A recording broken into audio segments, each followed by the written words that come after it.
나 주께 왔사오니 꼭 주옵소서. 주 떠나가시며 내 생명 헛되네. 즐겁고 슬플 때 늘 계시옵소서. 기쁘고 기쁘도다 항상 기쁘도다 나 주께 왔사오니 꼭 주옵소서. 그 귀한 언약을 이루어 주시고 주 명령 따를 때 늘 계시옵소서. 기쁘고 기쁘도다 항상 기쁘도다 나 주께 왔사오니 꼭 주옵소서.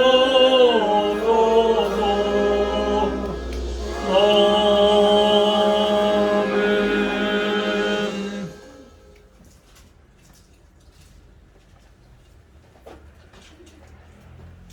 497장 찬양입니다.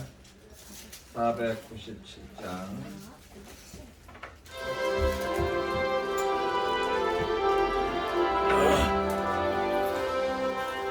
어디든지 예수 나를 이끌려 어디든지 예수 함께 가려네. 예수 함께 아니하면 나 없고 항상 예수 함께 가면 없네. 어디를 가든지 없네 없네. 어디든지 예수 함께 가려네. 세상 친구 모두 나를 떠나고 예수 함께 가면 괴로움 없겠네. 가는 길이 위태하고 험해도 어디든지 예수 함께 가려네. 어디를 가든지 겁내 겁내. 어디든지 예수 함께 가려네. 아멘.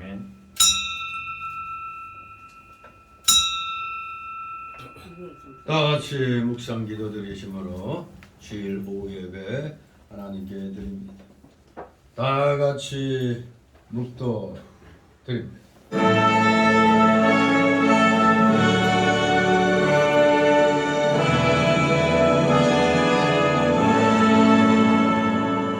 성부 성자와 성령 찬송하 영광 돌려보내세. 내 서로 지금까지 또 영원 무릇하여 성삼이 내 영광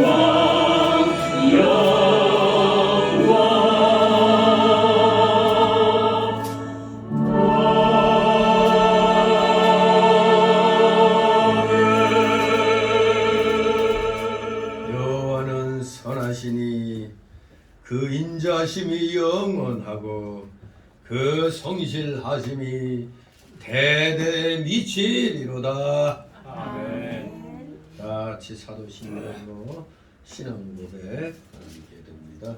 전능하사 천지를 만드신 하나님 아버지를 내가 믿사오며 그의 아들 우리 주 예수 그리스도를 믿사오니 이는 성령으로 잉태하사 동정녀 마리아에게 나시고 본디오 빌라도에게 고난을 받으사 십자가에 못 박혀 죽으시고 장사한지 사흘 만에 죽은 자 가운데서 다시 살아나시고 하늘에 오르사 전능하신 하나님 우편에 앉아계시다. 저리로서 상자와 죽은 자를 심판하러 오시리라.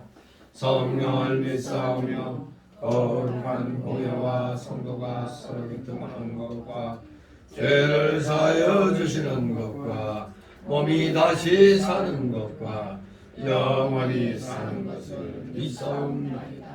아멘. 같이 찬송가 78장 찬송드리고 박구시 지사님 이 시간 후에 기도 인도하십니다. 78장.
하나님 아버지 감사드립니다. 이 시간 우리의 마음과 생각을 열어주셔서 한 주간 우리의 삶을 지키시고 돌보아 주신 주님의 손길을 빼앗게 하시니 주님의 위대하심을 깊이 생각할 수 있게 해 하옵소서.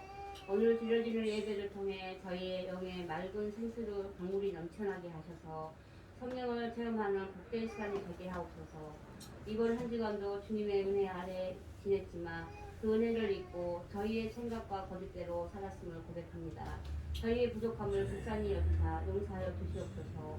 언제나 저희를 돌보시는 하나님의 손길을 기억하며 저희가 좀 더 삶 속에서 주님의 목소리가 귀를 기울이며 주님의 뜻을 찾는 믿음의 사람들이 되게 인도하여 주시옵소서. 늘 말씀 속에 거하게 하시고 그 말씀대로 실천할 수 있는 저희로 삼아주시며 빛과 소금의 사명을 잘 감당하는 자녀로 살아가게 하옵소서. 아버지 우리나라 민족을 위해 기도드립니다. 대한민국을 지금까지 지켜주시고 성장하게 하시며 감사드립니다. 이 땅에 주님의 정의가 넘치게 하시고 공평과 진리로 움직이게 도와주시옵소서. 민국의 지도자가 이정자들이 주님의 사명을 깨달아 지혜롭게 국정을 운영하게 하시옵소서. 그리고 말씀 전하신 우리 목사님 건강 지켜주시고 그 입술에서 선포되는 말씀이 하나도 땅에 떨어지지 아니하고 우리 성도들이 마음밭에 숨기어 열매 맺게 하여 주시옵소서. 시간 드리는 예배가 하나님께 영광이 되고 우리에게 성령을 감동되는 귀한 시간 되게 하옵소서. 이 아멘. 모든 말씀 예수 그리스도 이름으로 감사드리옵니다. 아멘.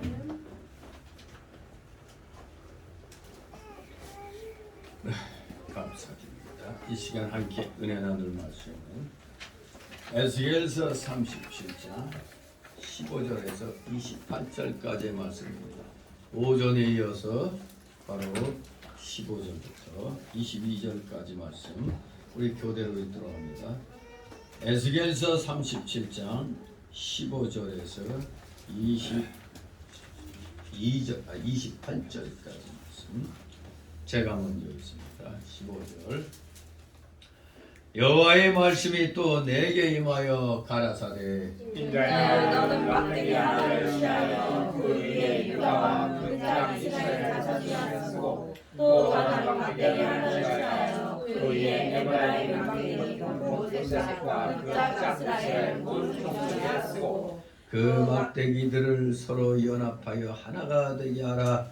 네 손에서 둘이 하나가 되리라. 내 왼쪽이 내게 하나야 되기를 이것이 무슨 뜻인지 우리에게 구하지 아니하겠느냐 하거든. 너는 곧 이르기를 주 여호와의 말씀에 내가 에브라임의 손에 있는 바 요셉과 그 짝 이스라엘 지파들의 막대기를 취하여 유다의 막대기에 붙여서 한 막대기가 되게 한즉 내 손에서 하나가 되리라 하셨다 하고 너는 그 슬픈 막대기를 그 위에 목전에서 손에 잡고 그들에게 이르기를 주 여호와의 말씀에 내가 이스라엘 자손은 그 간마 열국에서 취하며 그 사면에서 모아서 그 고토로 돌아가게 하고 그 땅에 이스라엘 모든 산에서 그들로 한 나라를 이루어서 한 임금이 모두 다스리게 하리니 그들이 다시는 두 민족이 되지 아니하며 두 나라로 나누지 아니하리라. 그들이 그 우상들과 가증한 물건과 그 모든 죄악으로 스스로 더럽히지 아니하리라. 내가 그들을 그 범죄한 모든 처소에서 구원하여 정결케 한즉 그들은 내 백성이 되고 나는 그들의 하나님이 되리라. 내 영혼을 다시 그들의 왕이 되니 그들에게 다 한국자가 있을 것이라. 그들이 내 길을 준행하고 내 율례를 지켜가며 내가 내 종 야곱에게 준 땅, 곧 그 열조가 거하던 땅에 그들이 거하되 그들과 그 자자손손이 영원히 거기 거할 것이요 내 종 다윗이 영원히 그 왕이 되리라. 내가 그들과 공의하다가 주셔서 영원한 은혜를 되게 하고 또 그들을 경고하고 선선케 하며 내 성소를 그 가운데 세워서 영원히 이르게 하니 내 조소가 그들의 가운데 있을 것이며 나는 그들의 하나님이 되고 그들은 내 백성이 되리라. 다 같이 내 성소가 영원토록 그들의 가운데 있으리니 열국이 나를 이스라엘을 거룩히 하는 여호와인 줄 알리라 하셨다 하라. 아멘. 이제 오늘 오후 시간에 드리는 말씀 마른 뼈 한 뼈에 대한 환상 두 번째 시간으로 이스라엘의 그 남북 통일과 그리스도의 그 왕국 건설에 대한 그 언약의 내용으로 이 말씀이 이루어져 있습니다. 그래서 이 내용을 이제 두 단락으로 나누어서 살펴보도록 하겠습니다. 먼저 15절에서 그 23절까지는 남북이 합하여 한 나라가 된 바로 연합의 희망, 연합의 그 희망을 기록하고 있고, 두 번째 단락으로 24절, 28절은 종말에 완성된 메시아 왕국에 대해서 말씀하고 있는 것입니다. 이렇게 두 단락으로 나누어서 살펴보도록 하겠습니다. 먼저 첫 번째 단락으로 15절, 23절 연합의 희망. 오늘 본문에서 에스겔은 두 막대기로서 하나님의 예언을 선포하고 있습니다. 이는 다음과 같은 세 가지 의미를 내포하고 있습니다. 이 막대기의 그 상징이 주는 의미, 첫 번째는 이스라엘 왕국의 통일입니다. 두 번째 의미는 그리스도 안에서 하나님과 죄인과의 화합을 말합니다. 세 번째 의미는 복음 안에서 유대인과 이방인과의 그 연합이 말씀되고 있습니다. 그럼 첫 번째 이 막대기의 그 의미는 이스라엘 왕국의 통일인데, 이스라엘은 여로보암의 지도하에 10지파가 분리해서 북이스라엘 왕국을 건국한 이래로 계속적으로 분열된 상태에 있었습니다. 분열 왕국 시대에 있었습니다. 이 기간 동안 두 왕국 사이에, 남북 왕국 사이에는 끊임없는 반목과 질시 그리고 전쟁이 상존하고 있었습니다. 따라서 두 막대기가 하나로 연합될 것이라는 이 본문의 예언은 바로 분열 왕국이 하나님의 그 섭리 안에서 하나로 연합될 것을 가리키는 겁니다. 이게 첫 번째 의미입니다. 두 번째 의미는 그리스도 안에서 하나님과 죄인과의 연합을, 화합을 의미하고 있습니다. 인간은 죄로 말미암아 하나님과 멀어졌고 서로 적대 관계가 되었습니다. 그러나 그리스도께서 화해자로 오심으로써 하나님과 인간 사이에 맡겼던 그 죄의 담이 허물어지고 오늘 본문에 나타나는 두 개의 막대기처럼 화합을 이루었습니다. 바로 이것이 두 번째 의미입니다. 그리스도 안에서 하나님과 죄인과의 화합이 이 막대기가 주는 그런 그 의미였습니다. 세 번째 의미는 복음 안에서 유대인과 이방인과의 화합을 말하고 있습니다. 구약 시대 때 이스라엘과 이방인들 사이에는 종족적인 또 종교적인 반목이 있었습니다. 아예 적대 관계가 있었다고 봐야 되죠. 그러나 예수님께서 오심으로 돌 감람나무라는 그 이방인이 참 감람나무인 유대인에게 접붙임 당하고 육체적인 무엘야저도 영적 할례를 받음으로써 하나로 연합되었다는 것을 이 두 막대기의 그 연합이 의미하고 있는 겁니다. 이 세 가지 의미가 이 연합의 그런 의였던 것입니다. 이스라엘 왕국의 통일과 그리스도 안에서 하나님과 죄인과의 화합, 그리고 복음 안에서 유대인과 이방인과의 그 연합의 의미가 이 두 막대기에 아주 담겨있는 심오한 그런 뜻이라고 볼 수 있습니다. 자, 이제 하나님 백성은 하나님이 미래를 계획하시고 조성해 나가시기 때문에 미래에 대한 소망을 가질 수가 있는 겁니다. 그러나 오전에 말씀드린 대로 바벨론 포로지에 있던 유대인들은 그야말로 모든 것이 다 끝나버린 것 같은 좌절 속에 있었습니다. 이런 희망적인 메시지가 들어오지 않았습니다.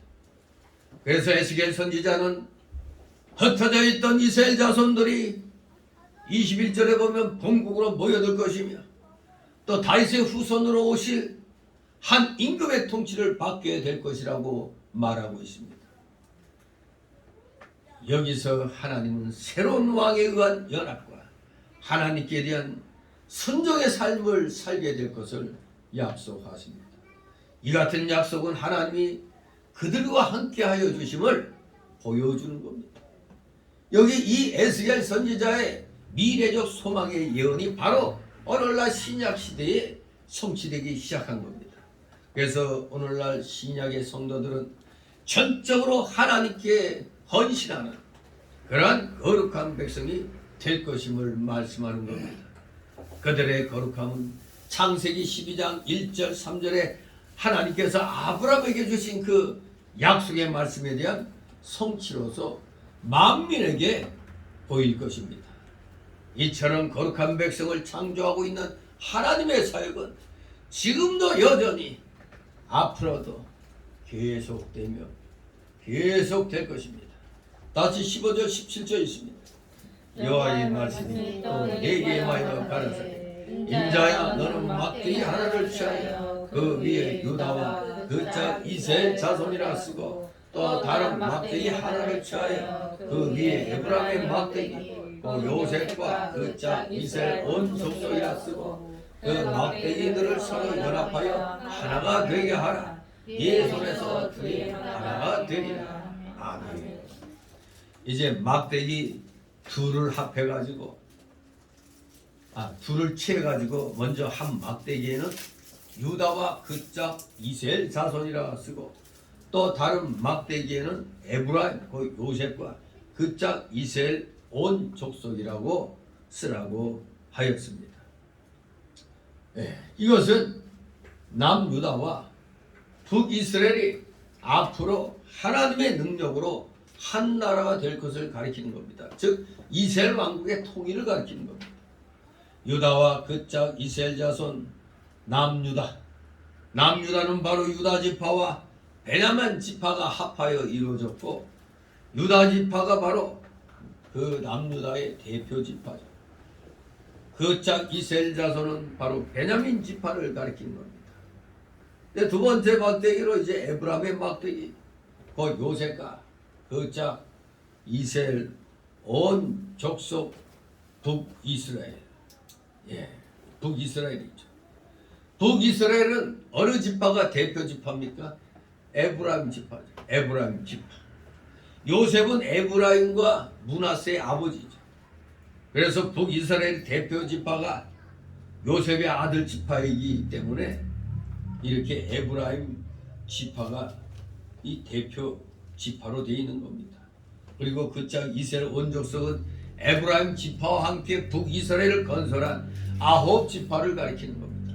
그러니 12지파에서 10지파가 북이스라엘로 떨어져 나가고 두 지파만 남유다로 이렇게 하나님 말씀대로 경건하게 이제 살아오고 있었던 것이죠. 그러니까 한마디로 2대8, 8대2죠.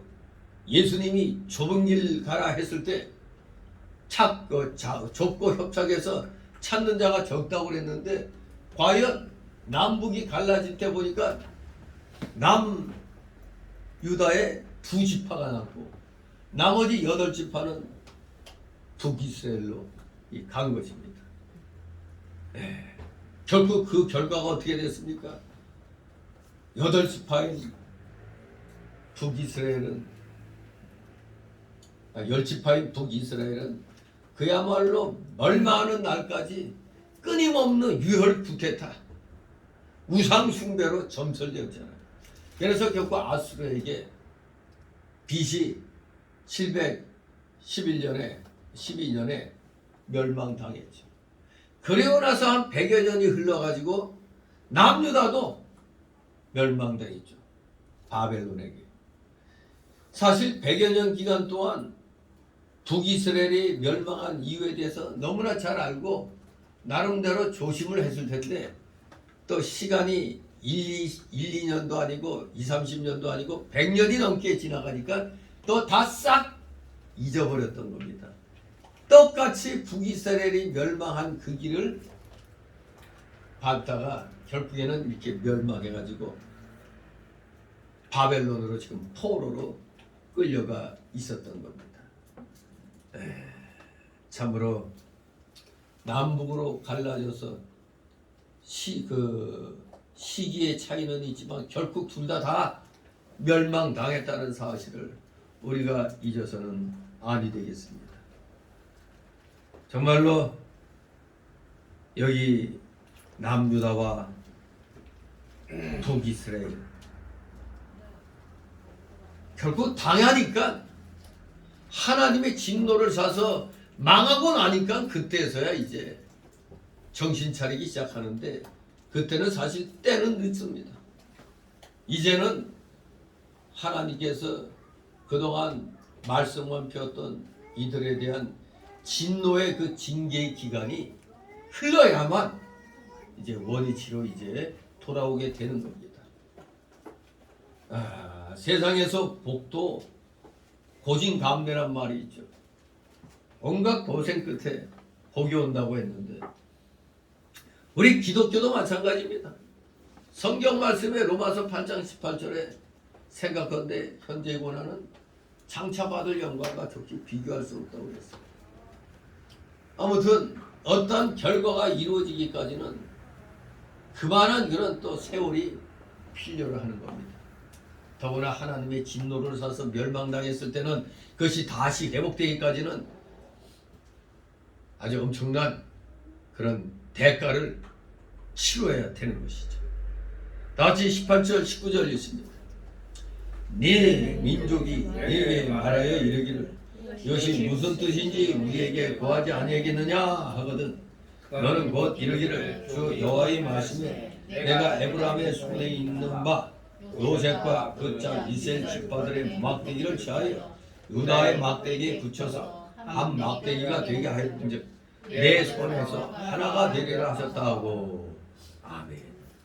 분명히 우리가 이 크기로 봤을 때도 지파의 그 수를 봐서라도 북이스라엘이 남유다보다 큰 건 맞죠? 북이스라엘이 남유다보다 큽니다. 아이 10지파니 10지파 2지파만 남유다에 있는 거고. 그런데 하나님께서 어떻게 하신다고? 더 큰 북이스라엘을 남유다에 붙인다고 하셨습니다. 바로 이것은 장차 그리스도가 유다에서 나서 그리스도로 말미암아 남북이 하나가 된다는 걸 가리키는 겁니다. 남유다에서 그리스도가 나가지고 그리스도 안에서 그리스도로 말미암아 남과 북이 하나가 되게 된다 이겁니다. 예수 그리스도를 믿는 자는 다 하나님의 손에 하나가 됩니다. 이 지구상에 수많은 교회들, 교파들이 있죠. 그러나 결국 주 예수 그리스도의 이름으로 하나님 안에서 다 하나가 되잖아요. 전 세계 모든 교회들, 눈으로 보이는 그 유형적인 교회는 수도 없이 많죠. 그러나 눈에 보이지 아니하는 그 무형적인 교회는 다 하나입니다. 예수 그리스도를 머리로 하는 그 무형 교회는 이 세상이 하나입니다. 단지 눈에 보이는 유형적인 교회는 우리 여기 지역에서만 해도 많잖아요. 한 나라에서만도 많습니다. 그러니 전 세계적으로 얼마나 많겠습니까? 그러나 아무리 많아도 다 하나님의 손에서 하나인 것입니다. 예수 그리스도의 이름으로 다시금 하나가 되어 있는 겁니다. 20절 22절 있습니다. 너는 그걸 쓴 막대기들을 물의 목전에서 손에 잡고 그들에게 이르기를 그 여호와의 말씀에 내가 이스라엘 자손을 그 강과 열국에서 취하며 그 사면에서 모아서 그 고토로 돌아가게 하고 그 땅 이스라엘 모든 산에서 그들로 한 나라를 이루어서 한 임금이 모두 다스리게 하리니 그들이 다시는 두 민족이 되지 아니하며 두 나라로 나누지 아니할지라. 아멘. 예. 이제 유다와 이스라엘 두 나라 민족이 흩어졌던 열국에서 고토로 즉 멸망했던 그 예루살렘으로 다시 돌아와 하나의 나라로 회복될 것을 가리키고 있습니다. 바로 이것은 또한 장차 그리스도께서 오셔서 모든 택한 백성을 구속하여 그리스도 안에서 한 나라가 되게 하실 것을 가리키며 또 신약교회가 영적으로 한 교회가 이루어질 것을 상징하는 겁니다. 영적으로 한 교회가 좀 전에 말씀드린 무형교회입니다. 무형교회. 눈에 보이지 않는 그 무형교회가 바로 영적으로 하나의 교회가 전 세계적으로 하나의 교회가 될 것을 상징하는 것입니다. 신약교회가 이렇게 외부적으로는 눈에 보이는 수많은 교파로 수많은 교회로 나누어져 있지만 영적으로는 한 교회로 되어 있는 겁니다. 이름하여 무형교회는 전 세계에 하나다는 것을 다시 한번 우리는 명심해야 됩니다. 우리 기독교인들은 세계 어느 나라에 가든 기독교인 크리스찬 하면은 왠지 모르게 아주 가까운 그런 친밀한 감을 느끼게 되어 있습니다. 서양 사람들 전혀 우리하고 이질적으로 생겼어도 크리스찬 하면 크리스찬, 그리스도 이름으로 또 하나가 됨을 우리가 느끼게 되는 것입니다. 진실로 그러니 우리가 눈에 보이는 이 유형적인 교회에서 살면서 교회들 간에 서로 진시하고 반목하고 적대 행위를 하면 안 되는 거 아닙니까? 어차피 다 예수 안에서 하나인데 서로 얼마나 잘났다고 서로 싸우고 그럽니까? 정신 똑바로 차려야 되겠습니다. 하나님 앞에 잘못하면 우리는 진노의 징벌을 받게 됩니다. 진노의 징벌. 그건 부끄러운 일이죠. 세상 사람들은 우리가 예수 믿으면 이상하게 뭘 알아서 그런 소리 하는지 몰라도 예수 믿으니까 잘 되더라. 이런 게 있잖아요. 우리가 세계 이 역사를 보더라도 공산주의와 자유민주주의를 나누어 봤을 때 자유민주주의 국가들은 대부분 기독교 나라예요. 근데 공산주의 나라는 뭐예요? 기독교가 이름만으로 그렇게 해놨지 실질적으로는 종교의 자유가 없거든요. 그러니 어느 뭐로 봐도 이 세계는 기독교의 역사로 흘러가는 것입니다. 결국에는 어둠이 빛을 이기지 못합니다. 어둠은 빛에 의해서 사라지게 돼 있어요. 아무리 껌껌해도 자그마한 이 성냥불, 라이터, 요새는 핸드폰 가지고 막 이러는데 그 핸드폰 불빛 하나만 딱 켜줘도 환한 느낌이 들잖아요. 바로 우리가 어둠을 물칠 수 있는 유일한 무기는 바로 복음이라는 불빛입니다. 진리의 빛인 것입니다. 우리 모두 교회가 이러한 전 세계를 밝히는 역할을 한다는 자부심을 가지고 우리 정말 하나님 앞에 감사드리므로 우리 기독교인들끼리는 서로 반목하는 그런 일들이 없어야겠습니다. 다 같이 23절 있습니다. 그들의 그 우상들과 가증한 물건과 그 모든 죄악으로 스스로 더럽히지 아니하리라. 내가 그들을 그 범죄한 모든 처소에서 구원하여 정결케 한즉 그들은 내 백성이 되고 나는 그들의 하나님이 되리라. 아멘. 이제 유다와 이스라엘이 포로에서 돌아와 한 나라가 될 때에는 그들이 뭐 때문에 포로로 끌려갔어요? 뭐 때문에 하나님의 진노의 징벌을 받았습니까? 다 우상 숭배가 바로 제일 큰 원인이었죠. 우상 숭배. 그들이 섬기던 우상을 이제는 다 제거해야 되죠. 아니 우상 숭배 때문에 하나님이 진노를 쏴서 70년간 포로 생활했는데 포로에서 하나님이 풀어주셨더니 또 돌아와서 우상 숭배한다는 건 이건 말이 안 되는 거죠. 그래서 그들이 한 나라가 될 때는 그토록 섬기던 우상을 다 제거하고 그들이 처한 환경에서 죄 지을 만한 요소란 건 다 찾아가지고 하나같이 다 스스로 제거하게 된다는 것입니다. 좀 정신을 차리는 거죠. 바로 우리를 이렇게 멍들게 했던 환란 속에 빠뜨렸던 우상 숭배와 모든 죄악의 요소들을 우리가 돌아왔으니 이제는 제거해야 되겠다. 제거하지 않으면 우리는 또 이제 당한다는 그러한 마음가짐으로 포로지에서 돌아와 한 나라가 될 때는 이제는 스스로가 다 죄지을 요소들을 제거하게 된다는 얘기입니다. 어떻게 이렇게 가능할까? 이것은 하나님께서 그들 속에 새 영을 주고 새 영을 두고 새 마음을 줘서 성취시키게 할 것입니다. 역시 모든 것은 성령의 은혜로 가능하다는 겁니다. 성령의 역사하심으로만이 가능하다. 진실로 이러한 내용들은 장차 그리스도 안에 있는 자들이 모두 우상을 버리고 죄를 떠날 것을 가르치는 겁니다.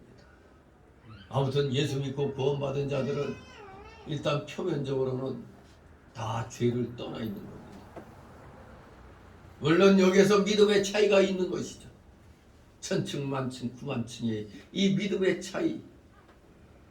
차이는 있겠지만 그 본질적으로 추구하고 있는 것은 모든 우상을 버리고 죄를 떠나겠다는 것을 또 표현하고 있다, 이렇게 말할 수 있겠습니다. 이제 두 번째 단락으로 24절 28절 그리스도의 왕국 건설에 대한 언약입니다. 즉 종말에 완성된 메시아 왕국에 대하여 24절 28절이 말씀하고 있습니다. 여기 본문의 설명은 미래적이고 종말에 성취될 이상적인 메시아 왕국에 대한 메시지입니다. 즉 이는 예수 그리스도의 오심으로 하나님 나라는 이미 시작되었지만 완전한 성취는 언제 이루어져요? 그리스도의 재림으로 이루어지는 겁니다. 바로 완전한 성취는 그리스도의 재림으로 이루어질 미래적인 것임이 지적된 것입니다. 미래적인 것이다. 완전한 성취는 아직 미래에 있습니다. 구약 시대로 갔을 땐 아직도 1000년 이상이 남았죠. 오늘날 우리들에게 있어서 이 예수님의 재림은 좀 더 가까이 와 있습니다. 그런데 중요한 사실은 뭐냐? 우리 신약의 성도들은 이미 하나님 나라의 시민으로서 누리는 그 복을 맛보고 있다는 점입니다. 지금 이 땅에 하나님 왕국이 지금 이루어 완성된 게 아니라 지금 점차 이루어져 가고 있는 겁니다. 지금 일단 예수님이 이 땅에 오심으로 하나님 나라가 이 땅에 일단 세워졌어요. 그 눈에 보이는 표시로 교회가 세워진 겁니다. 이제 전층적으로 교회는 확장이 되는 겁니다. 전 세계로 복음이 확장됨으로 말미암아 하나님의 왕국은 결정적으로 예수님의 재림 때 완전하게 이루어지게 되는 겁니다. 자, 24절 25절 있습니다. 내 종 다윗이 그들의 왕이 되리니 그들에게 다 한 목자가 있을 것이라.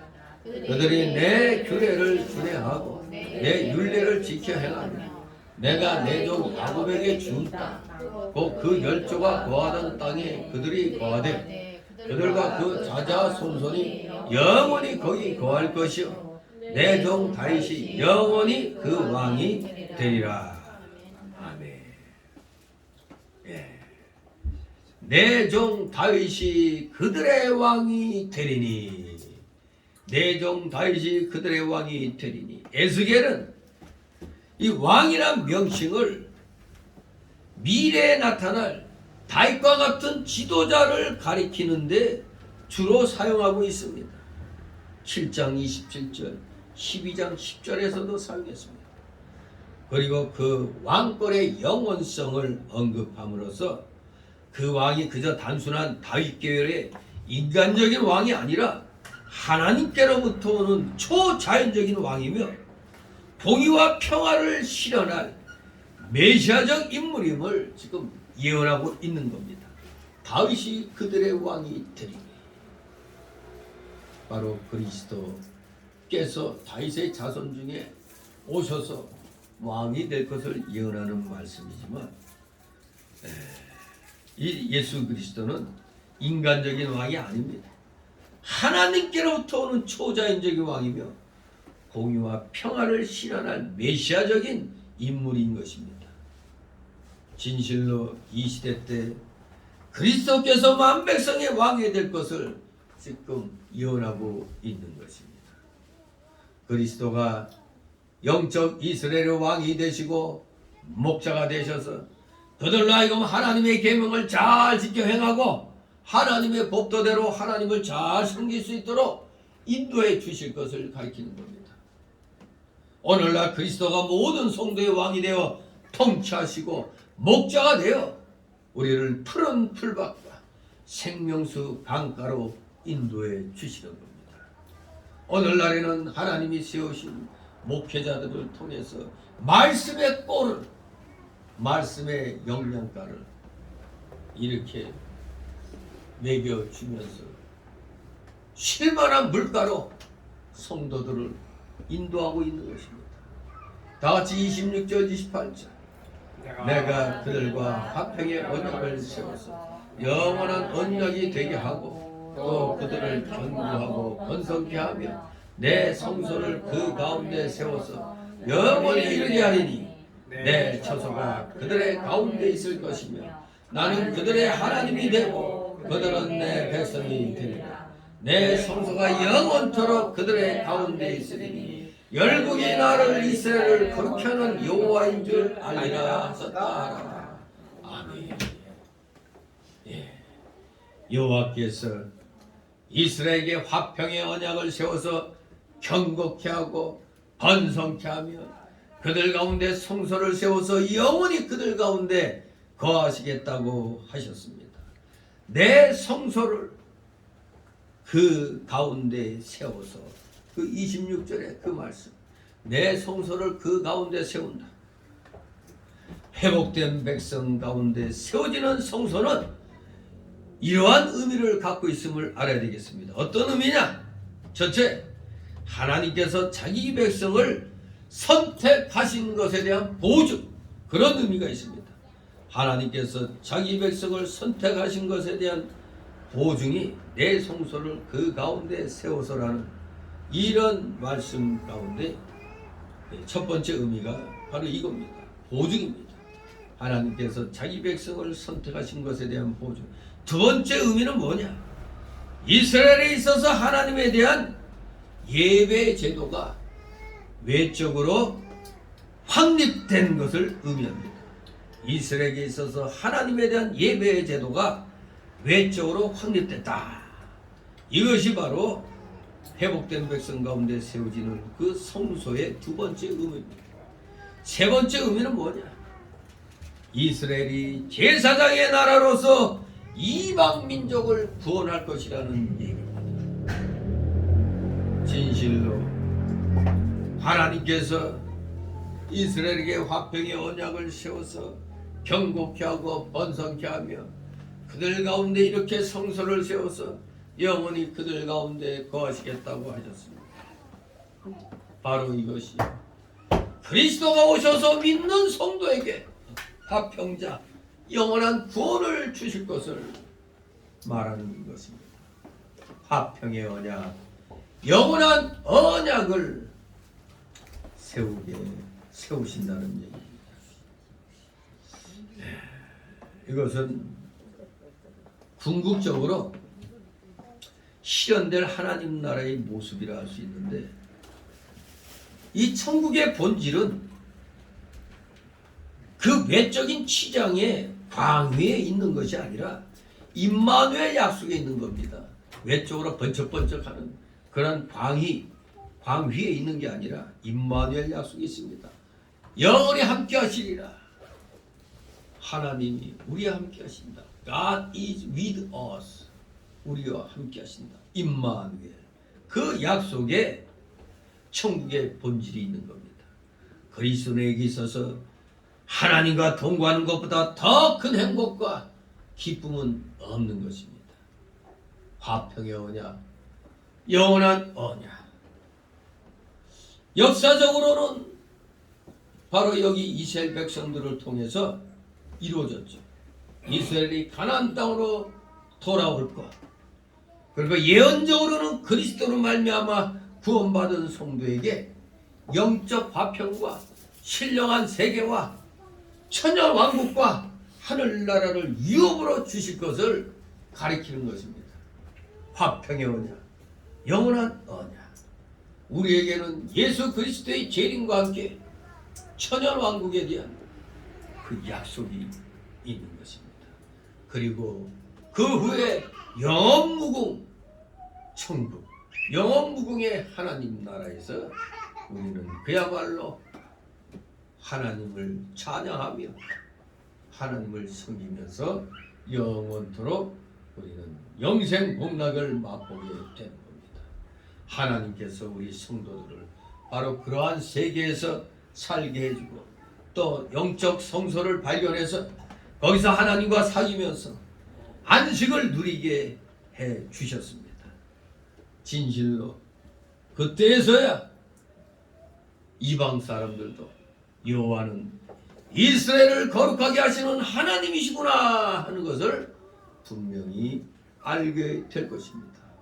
이스라엘을 거룩히 하는 여호와인 줄 알리라. 이스라엘을 거룩히 하는 여호와. 이스라엘의 회복을 통하여 하나님께서는 열국들에게 자신의 살아계심과 이스라엘은 여전히 자기 백성임을 강조하고 계십니다. 우리는 한국 사람인데 우리가 여기에 해당되나? 우리는 뭐죠? 영적 이스라엘이잖아요. 영적 이스라엘입니다.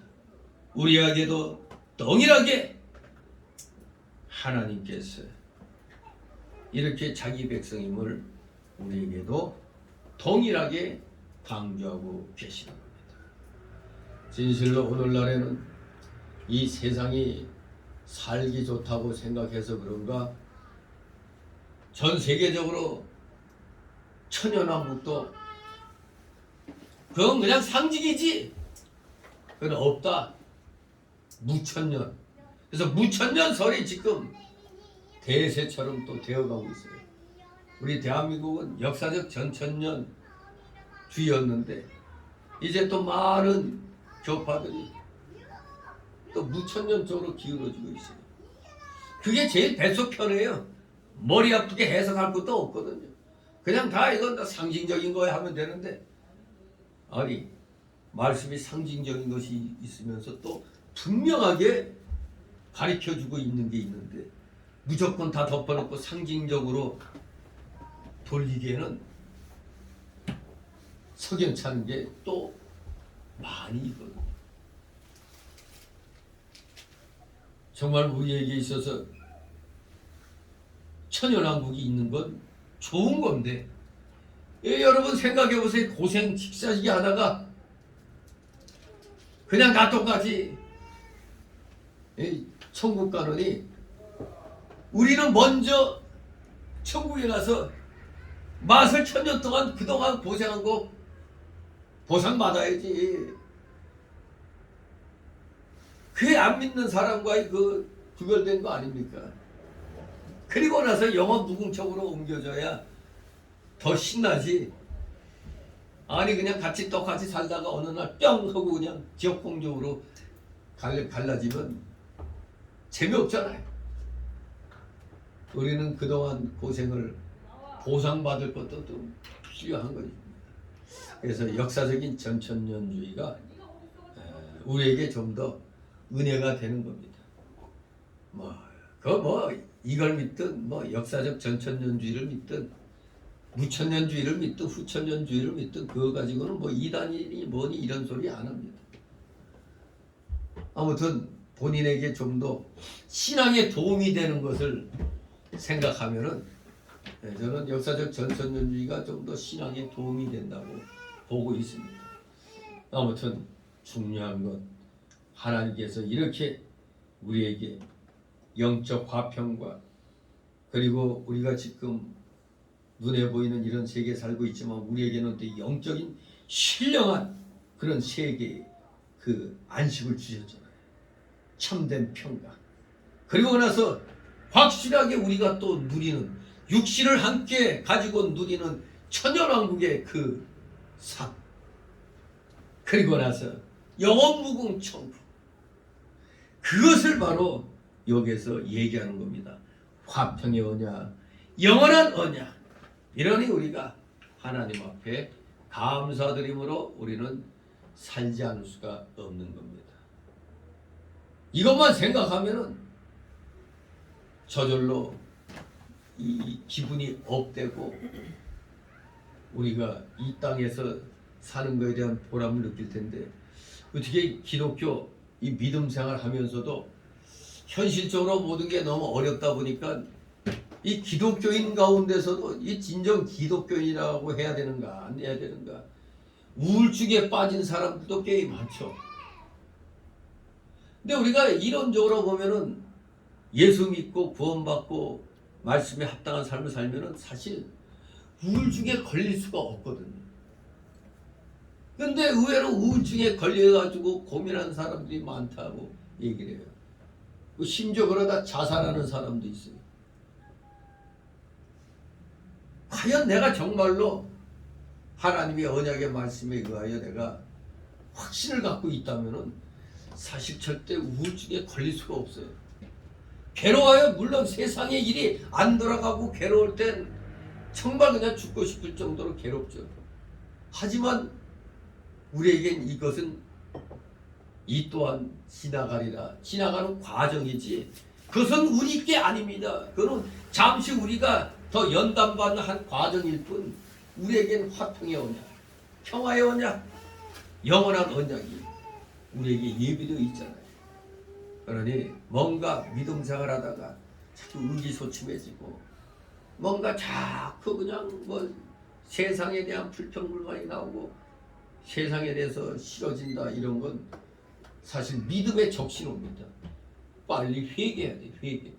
회개하고 왜 이런 마음이 나에게 들었는가 그걸 찾아서 회개하고 올바른 코스로 우리가 다시 돌아서야 돼. 왜냐하면 우리 속에는 항상 뭐가 항상 있다고요? 옛사람의 그 속성이 있기 때문에 우리를 진짜 우울증으로 이런 데로 끌어갈 수 있는 그 요소는 있어요. 분명히. 그런데 거기에 점령당하면 안 되잖아요. 예수 믿는 사람이 점령당해가지고 우울증으로 자살하는 이런 일들이 있으면 안 되죠. 표면적으로는 교회 다녔으니까 기독교인 맞죠.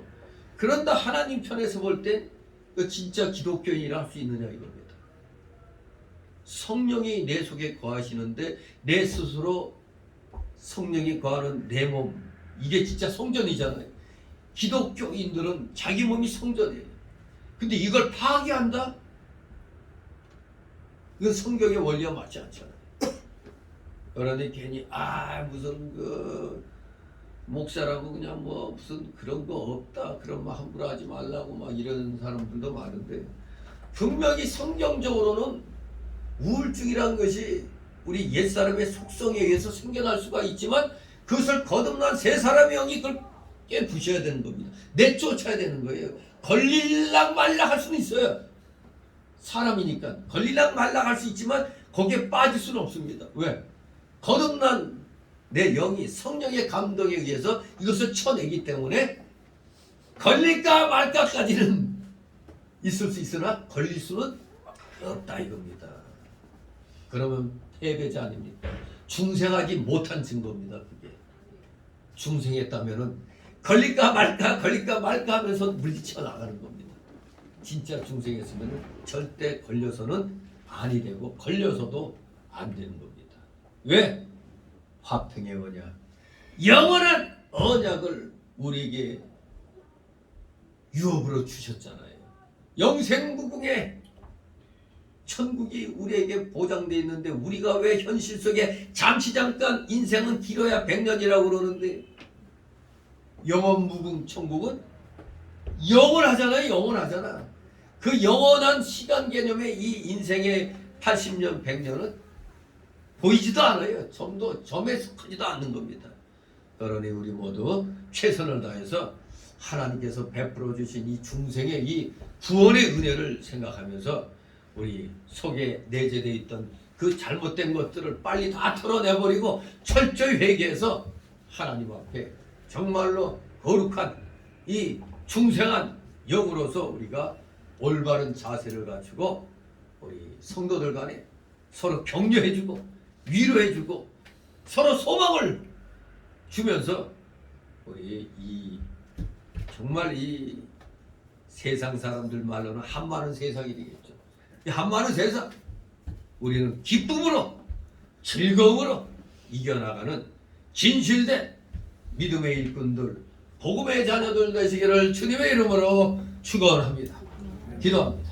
거룩하신 하나님 아버지 은혜를 감사드립니다.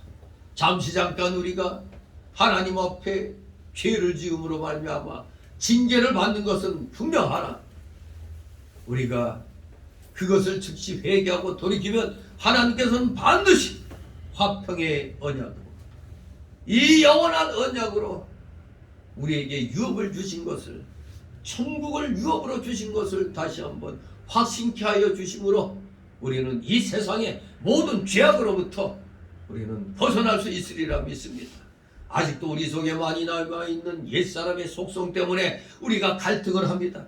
그러나 궁극적으로는 주님이 십자가에서 승리하셨기 때문에 우리 성도들은 결단코 옛사람의 속성에 우리는 패배할 수가 없습니다.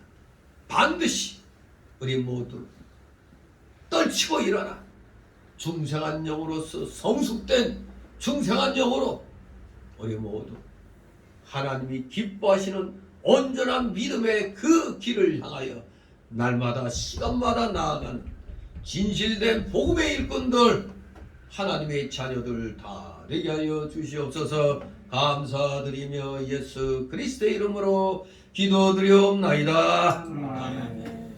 다같이 찬송가 402장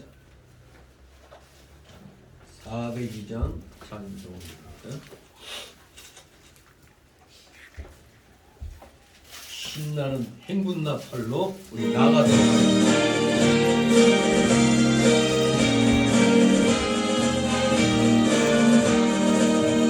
행군나팔 소리에 주의 오령 나시니 십자가의 공기를 높이 들고 나가시 성삼나 싸우고 위에 걸려가 위에 걸려가 마시리라 성삼나 싸우고 위에 걸려가 예루살렘 성에서 멸류관 마을이 저 요단 강 건너 눈상 맞은 날 위에 멸류관 예루살렘 성에서 악한 마귀 권세를 모두 깨쳐버리고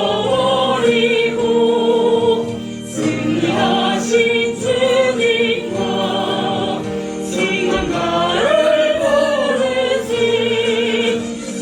성삼나 싸우고 위에 걸려가 받으시리라 성삼나 싸우고 위에 걸려가 예루살렘 성에서 멸류관 마을이 저 요단 강 건너 눈상 맞은 날 위에 멸류관 예루살렘 성에서 달려갈 길 나가고 싸움 모두 마치고 주와 함께 기쁨을 용사기 아들이시 성삼나 싸우고 위에 걸려가 받으시리라 성삼나 싸우고 위에 걸려가 예루살렘 성에서 멸류관 마을이 저 요단 강 건너 눈상 맞은 날 위에 멸류관 예루살렘 성에서 네. 주기도문으로 마치고 광고했습니다. 하늘에 계신 우리 아버지여, 이름이 거룩히 받으시오며 나라의 마음이시며 뜻이 하늘에서 이루어 같이 땅에서도 이루어지이다. 오늘날 우리에게 용을 주시옵시고 우리가 우리에게 죄진 자를 사하는 것 같이 우리의 죄를 사하여 주옵시고 우리를 시험에 들게 하지 마옵시고 다만 악에서 없소서. 대개 나라와 권세와 영광이 아버지께 영원히 있사옵나이다. 아멘.